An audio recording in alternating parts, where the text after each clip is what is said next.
Am I the a-hole for cutting mother-in-law out of our lives after she sent a wedding invitation to our baby we lost? I lost a baby in the second trimester. It was unbearably heartbreaking. I had to go in and deliver a baby that was gone, and on top of the grief I was battling, I had to explain and console my young child who wanted a sister so badly and kept asking why she went away. My father-in-law and mother-in-law were such a-holes that weekend, acting like the loss and procedure wasn't a big deal, harassing my husband to come visit, and when he didn't, they showed up on our doorstep. It was a big fight and both sides are still upset about that weekend. I have one of those birth flower bouquet prints on my wall. It has the birth flowers of the kids I now have and forget-me-nots for the baby we lost. My in-laws roll eyes, make faces and make comments at it, and anytime I acknowledge the baby we lost. My mother-in-law had made snarky comments to others anytime I included the memory of the baby we lost like that. We've fought with her about it. It's a part of the reason we have been in low contact. I just got a wedding invitation from a cousin on her side that we've not seen in years. It was for my husband, myself, and our 3 kids. I only have 2 living kids. A family member said that was weird because they know the cousin called mother-in-law to ask how many kids we have since they didn't know and it must have been a mistake. But another family member said she just knows she did that to hurt me. Mother-in-law says she loves to play the villain, especially with her knowing her and what she has done in the past to be intentionally hurtful, and laugh while claiming she thought that's what we wanted hubs, and I would bet money that she's over there smirking and waiting to say she thought we wanted our dead baby acknowledged. We were waiting to go full no contact until after Mother's Day because mother-in-law's mom passed away last month, and I thought it would be too hurtful for her to have Mother's Day because without her mom, son, and grandkids. Will I be the a-hole if I just went full on no contact now, a week before?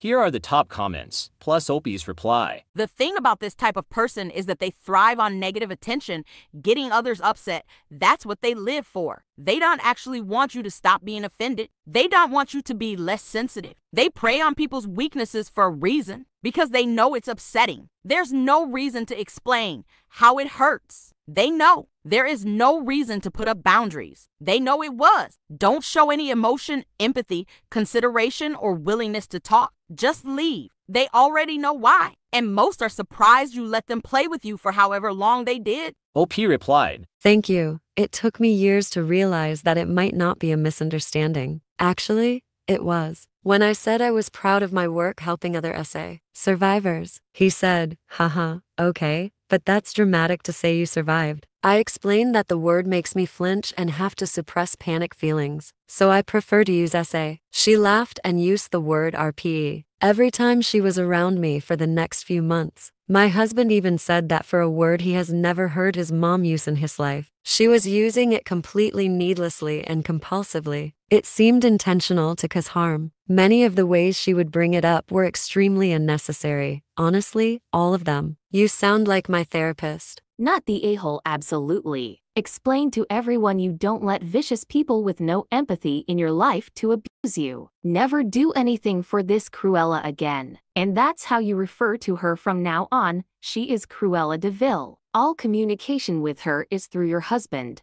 Block her from everything that is yours. Honestly, that level of meanness is unforgivable. OP replied, Thank you. I think people in her extended family brush it off. BC, she plays it off like it's a game, and she's just playing with me, teaching me to toughen up and not be so sensitive. She was a theater kid 40 years ago and still acts like she's the main character playing the villain, always what she was cast as, and it's the role of a lifetime. I think people think she's kidding. BC, it seems unreal. But this is my life. She has enjoyed pressing any sensitive button, from mocking and teasing about the baby we lost to my past as a SA survivor. I'm tired of being laughed at and then told I'm too sensitive. This is my breaking point. Like, sucks to be alone, but she made her bed.